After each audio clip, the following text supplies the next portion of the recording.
Wacha siku hizi ni kama pasta akiomba hajiliwi. Wacha mimi nifunge kwa ajili yako. Wacha nikuambie, watu kama hao ni wachawi wa kiroho. Kama unataka kuinuliwa, shika mikono ya Musa. Shika mikono ya Musa. Fimbo ya Musa ni ya Musa. Neema ya Musa ni ya Musa. Bwana Yesu asifiwe. Haleluya. Neema hii tunaongea na tunasema we are defending our grace by faith. Lazima uamini. Musa alikuwa anaonekana miaka ngapi? Musa alikuwa 120 years. Yes. Si ni kweli? Ni kweli. Unafikiria kuko na vijana hapa tumemwambia mzee wewe enda chini tuinue mkono. Tutainua hata kama ni 24. Si wangekuja? Haleluya. Yeah. Hata sasa hivi tunahubiri hapa, hapo vijana wangu kuna wakati nikiwaambia nafasi ya kuhubiri kwa madhabahu, sometimes na karibu ni retire. Kwa sababu wanachemka. Amina. Wanachemka. Yes. Wanachemka. Nawaambia hata kama umechemka, mchunge msichukue fimbo ya Musa. Bwana asifiwe.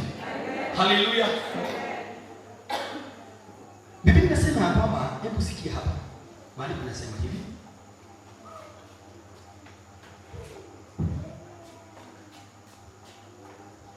Biblia inasema hivi. Mikono ya Musa ilipochoka, wakachukua jiwe na kumpa alikalie.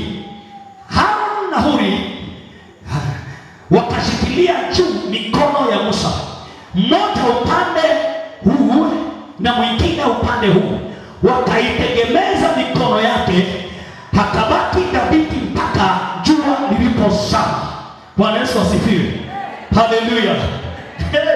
Kuna kuwaga na kizima cha imani. Kuna kuwaga na kizima cha neema. Watu wa Mungu watende niwaambie. Bwana asifiwe. Haleluya. Usifikirie neema iko tu. Kuna kizima cha neema. Amen. Kuna kizima cha neema. Yes. Neema haitepeagi hivyo tu. Bwana asifiwe. Haitepeagi hivyo. Kuna mtu anaitwa Elijah na Elisha. Bwana asifiwe. Elisha alimwambia hauniachi. Bwana asifiwe. Na nataka uniachie. Si ni kunyang'anya, nataka uniachie. Akamwambia ukiniona nikichukuliwa, nitakuachia kile umeuliza. Bwana asifiwe. Nimesema kwamba akawa anamfuata. Akimfuata nyuma watu wanamwambia hanaenda kuchukuliwa, anamwambia wacha najua. Hiyo story wacha kando. Akamwambia amezeeka hawezi toa unabii, anamwambia hata hiyo ninajua. Anamwambia hivi siku hawajui mtu akwambia ukweli, anamwambia wacha ninajua. Akafuata na finally wale waliokuwa wanamtegelea, wale walikuwa wanamkejeli, wale walikuwa wakimwona mtu hovyo, wale walikuwa wakimwona mzee mwenye kipara, ninasikia wakishuhudia na kusema na roho Elijah hako juu ya Elisha.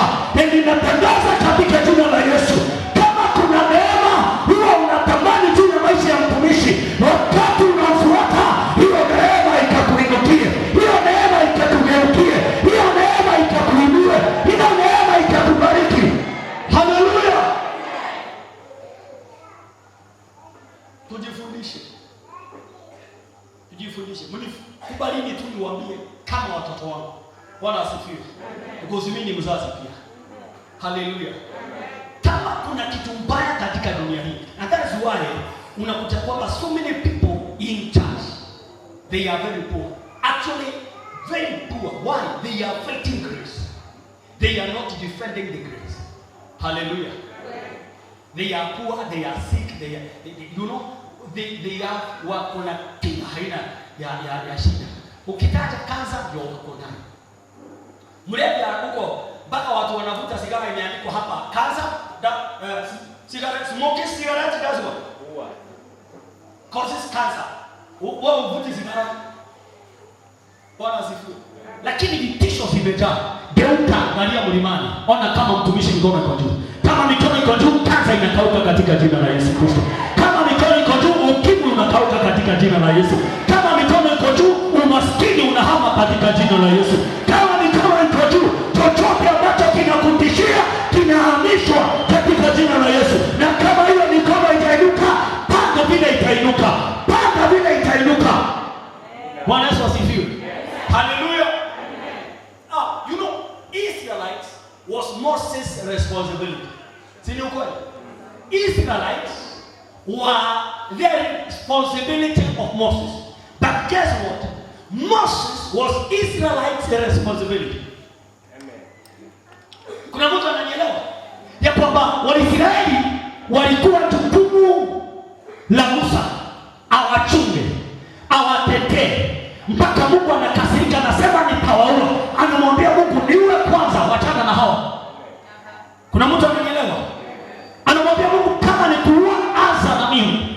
Mimi nataka uniue kwanza. They are my responsibility. Lakini ilifika mahali hata naye Musa, Israeli ikawa jukumu lao kuangalia kama ako sawa, kuangalia kama amechoka, kuangalia kwa pande gani, kwa sababu Musa akiondoka wameisha. Amen. Hallelujah. Amen. Praise be to the living God. Amen. Hallelujah. Amen.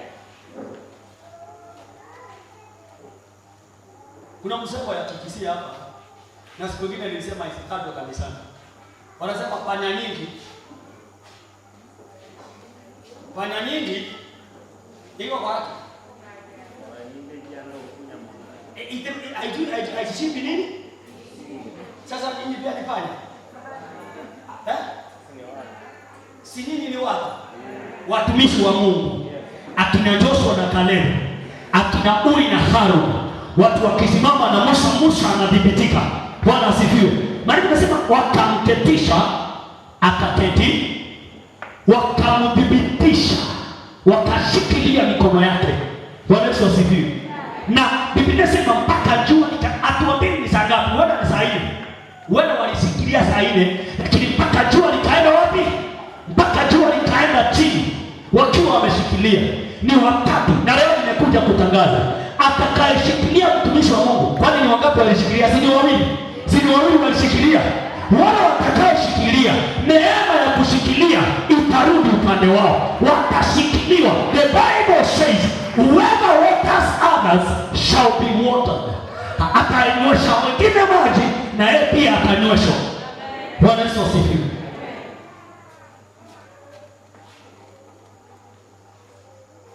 Siwezi maliza kama sijasoma hii. Numbers 16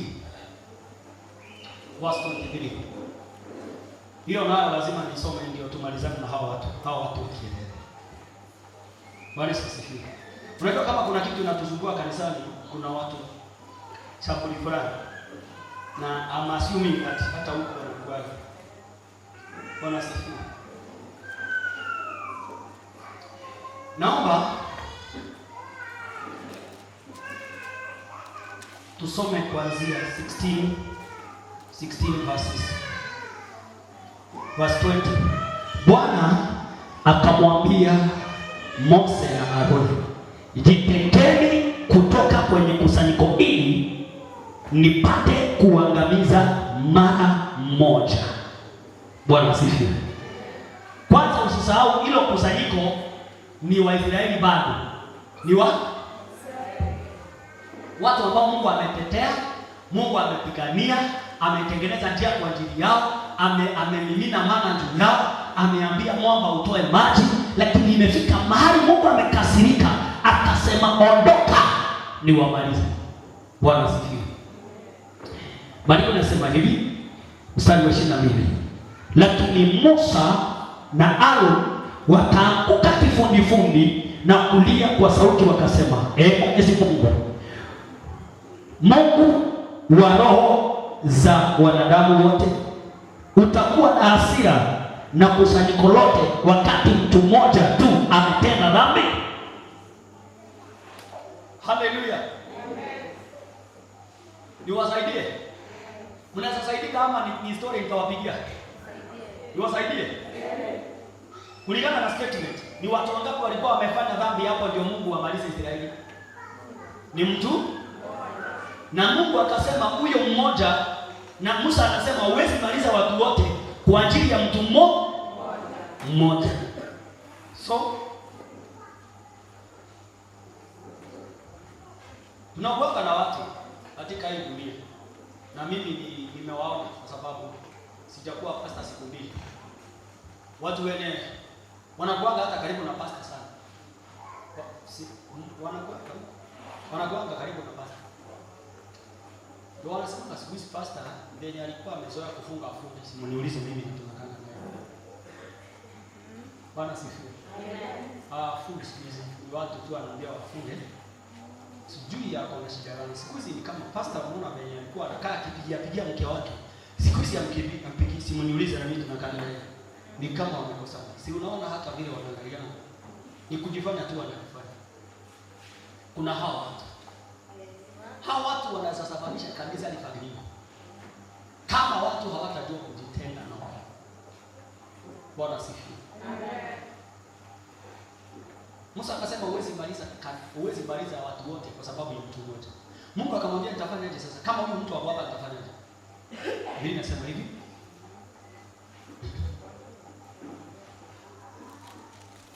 Ndipo Bwana akamwambia Musa, liambie kusanyiko, liambie ondokeni hapo karibu na hema ya Kora na Dadani na Abiramu. Hapo walikuwa kikosi cha watu watatu. Walikuwa wamefika mahali wakasema Musa hujui kana. Musa hujui? Hujui nini? Hakuna mahali unatupeleka wewe Musa. Unatusumbua, umetuzungusha jangwa na akafoke. Kwani Kanani ni wapi? Yaani mmenyamaza ni kama mngekuwa upande wa Musa. Mngekuwa upande wa Musa? Unaweza kuwa upande wa Musa? Mzunguke miaka ingine toa kijangwani. Mnaweza? Wewe unaweza? Amka Mungu upande wa pastor. Na pastor hawapeleki. Bwana asifiwe. Wangapi wanaweza kuwa upande wa Musa? Nione kwa ishara ya mkono. Hao wengine wote mtaki Musa. Wangapi tuko upande wa mchungaji?